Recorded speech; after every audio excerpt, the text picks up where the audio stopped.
All right, so we got some new stuff going on today, and we're gonna rewind back to the second mistress. Her name is Lanai. I think I'm saying it right, Lanai. But she is going after Tasha K, and she claims that Tasha K painted her in a bad light. And now, while Tasha K was going after Derrick Jaxn and Derrick Jaxn specifically, this second side chick want to make it about her. Now, before I get into anything, I just want to let y'all know this is a specific subject about the mistress, not about the wife, not about Derrick Jaxn.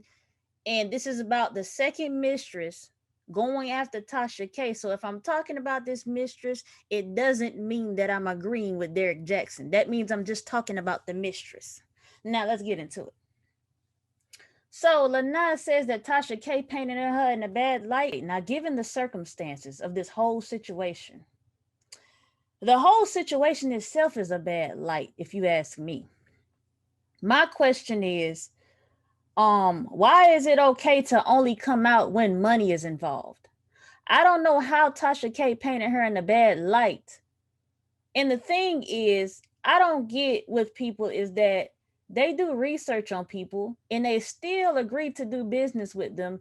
And then when things don't go their way, they blame everybody else when they didn't even have to do the interview in the first place. You didn't have to tell anybody your business. You didn't have to expose yourself. You could have made your own video and spoke for yourself. But you did it all for $800 and you accepted it. And now that you feel like Tasha K painted you in a bad light or didn't give you enough money or whatever you say, now all of a sudden you want everybody to feel sorry for you like you are the victim. Let's read this right here. Hey, love, how are you? My friend is one of the girls who was in the scandal with Derrick Jaxn. She did an interview with Tasha K, but was portrayed as a home wrecker, and her story was fabricated after she talked to Tasha. She is willing to do an interview with you to get the truth out there. Now we're gonna come down here, and you see it says, "Hey there, that woman is a effing mess. She definitely didn't pay me enough to turn She definitely didn't pay me enough to turn around and throw ish in my way. Wow, I already know how Tasha is, lol. How much did she pay you? $800. Shaking my head. She exaggerated. He didn't sexually assault me or pressure me to do anything. Nigga didn't force a plan B on me. I didn't go to that woman telling her I had nothing to lose. She pulled photos she's wanted from my page without my permission and created the narrative around my text messages. And that's it. She said that the stuff was fabricated, and she said that the pictures was pulled and nobody pressured her to do anything. I guess she's saying whatever she did she was willing to do. Now I can't remember everything she said in that last interview, but the timeline of events was similar to the first interview. I'm just gonna play a couple of these details because y'all heard what the third mistress said. And he has a pattern with all three of the mistresses doing the same type of thing, like dating for 6 months and blocking them and meeting them on social media and all this extra stuff. And I reached out to meet him, and I didn't expect him to hit me back or whatever, but he I was following him through YouTube. I had been following him for a couple of years, and I was going through a breakup, and I just reached out to him. I was going to some of the seminars, and I reached out to meet him. And I didn't expect him to hit me back or whatever, but he did. He reached back out. Now, before I get into this, you heard that She reached out to him. Now that let you know that these subscribers are the ones that's contacting him. Now she was in this relationship with her boyfriend, and see, this is what the men are mad about. The men are mad because Derrick Jaxn turned his back on all the men and taught these women how to leave their man and said that they men are no good under any circumstances, and he was the man. And so all these women was leaving their men for Derrick Jaxn. They started following him and getting in the inboxes and going to the seminar, spending all their money. And since she was in between relationships, or she was in the verge of breakup, she was going to give it all to Derrick Jaxn. Now, y'all heard that she reached out to him and he messaged her back. Now, I'm just letting y'all know this is how it all starts with these women.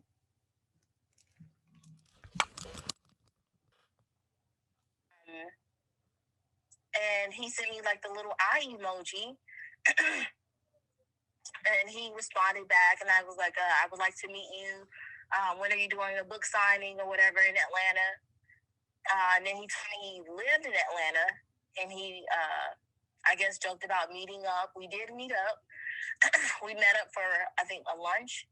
How soon after he messaged you? He messaged you?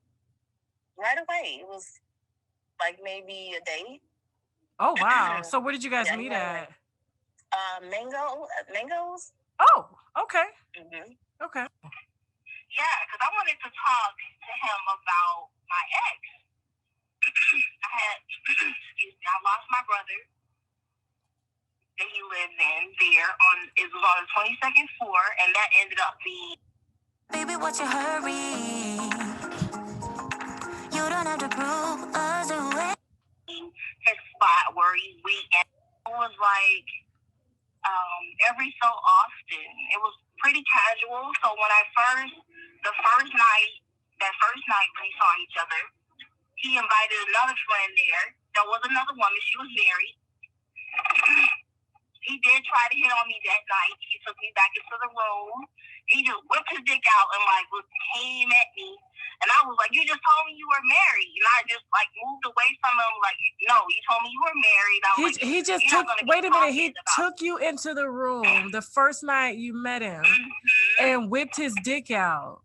Yes. And he came at me. And I was like, you just told me you were married. And I was like, we're not about to do this. Now, this is coming out her own mouth, not Tasha K. I'm going to fast forward to when she said they was in a 6-month relationship after he whipped his panini out.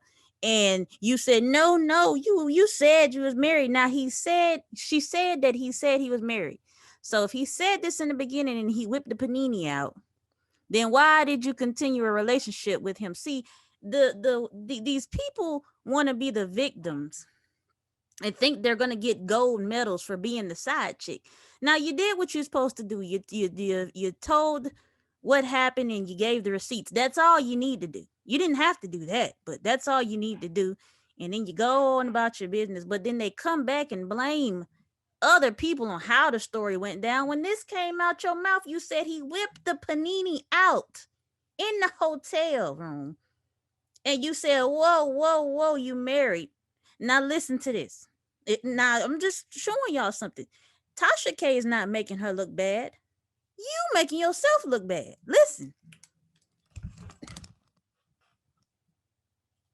And I was like, you look good. And, I was aroused. I was just like, you're not going to talk shit about me. I was like, I saw your little show. You be talking shit about females. You're not going to be talking, shit about me.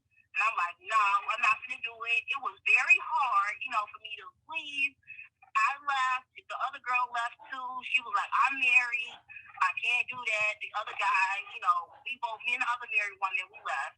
So was this really angry with him? And if you're separated and you're anything can happen. Y'all can reconcile any day now. I really don't care. So, all is fear. And that's pretty much how it started. Okay. So how did all right, so let me ask you, so has he ever bought you anything, spent money on you or?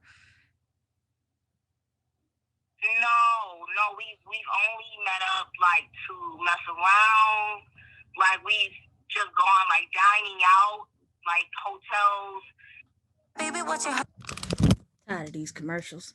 But let me turn this down. Let this commercial play real quick.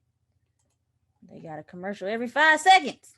Now, she said, no, he didn't spend no money on me. We just ate some food and got it in.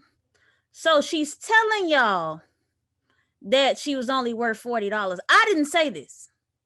She was telling y'all this, that he didn't get me nothing. He didn't buy me nothing. We didn't do anything else but get it in and eat food.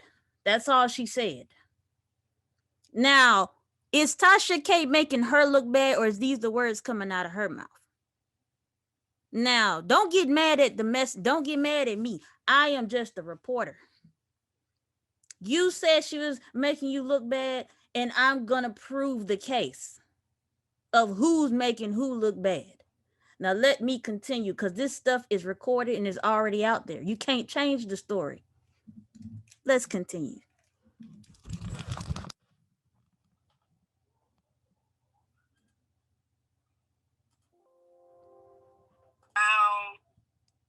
Eating out and stuff, like going to party and stuff. Okay, so he likes to party. He definitely likes to show out. Okay. And his friends, are his friends married? The ones that he would bring around, are they married too? No, they're not married. Okay. Okay. Now, how did it end? The last text he sent me, he did send me a text. It was a screenshot. Hold on. The last message, it was fine. It was May 23rd, 2020, on a Saturday. He sent me like a little sweating emoji. He said, "What's the matter?"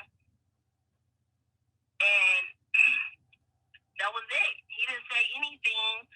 I didn't text him back. I was actually back with my ex. I didn't say anything. But I do know he said he was reconciling with his ex. And he blocked me. He blocked me on social media. He blocked me on Snapchat.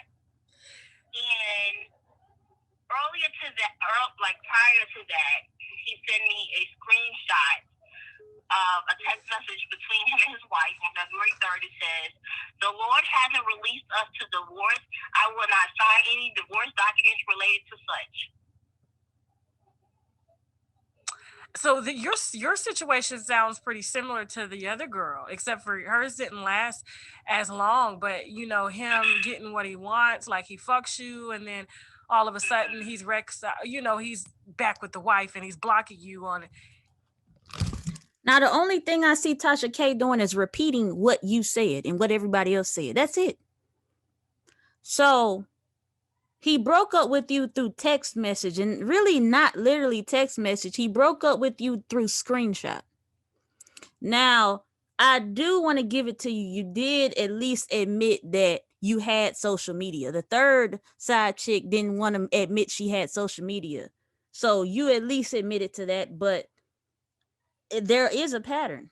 He gets with them, and the longest it usually lasts is about 6 months, and it's always some reason in the summertime. That's when everybody get all naughty and stuff. All this summertime, the skiing out, everything. He likes to be bad in the summer, and so he gets all hot and bothered in the summertime, and he meets y'all. You said 2019. I'm not gonna play the whole audio. It's gonna make this video even longer, but she said that they met in 2019. Now, the third mistress met him in 2020, so I'm assuming the first one met him in 2018. So he gets one every year. One every year, and then he gets what he wants, and then he's tired, and then he blocks them. And the only thing they do is go out to party and eat. Because even that first mistress said they was going to the bar and things. That's what she said in her message, that they was going to the bar and they had good music and stuff. So they all get the same treatment. Now, I can't really see who she sent this to, but she's trying to get her story out through another person. So I don't know if she's trying to receive money or what, or how she's trying to get this second story out there. But speak for yourself, because you're saying everybody's speaking bad on you. And when I feel like a person is not representing me in the best light, not speaking good on my behalf, if you're not a lawyer, then speak for yourself. Represent yourself. That's the only way the 100% truth gonna come out. Now, this woman was able to come forward with whatever information that she had on Derrick Jaxn, and she had the freedom of speech to speak her truth. And she chose to contact Tasha because she wanted something out the deal, obviously. And if you ask me, if she really wanted to just put the truth out there and she just wanted to help other women and she was just doing this to be genuine, she would have just been did it and she would have just been called him out. But this happened obviously a while ago because you got the third mistress, which was after her. So you held this inside and you was okay with everything not being spilled or nothing until now. And another person can't make you look bad. Another person cannot make you look bad. They can't make you look like anything if you speak for yourself.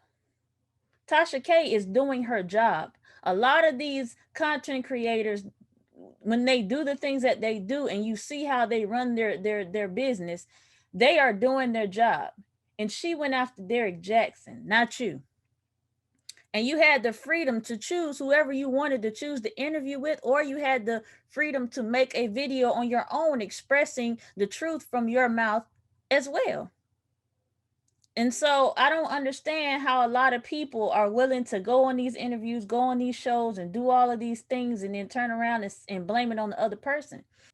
And so now you got Lanai coming out, coming after Tasha K. She will be doing a interview really soon with somebody on her story of what the truth is to see. So y'all can let me know who's making who look bad. Do you think Tasha K is making her look bad?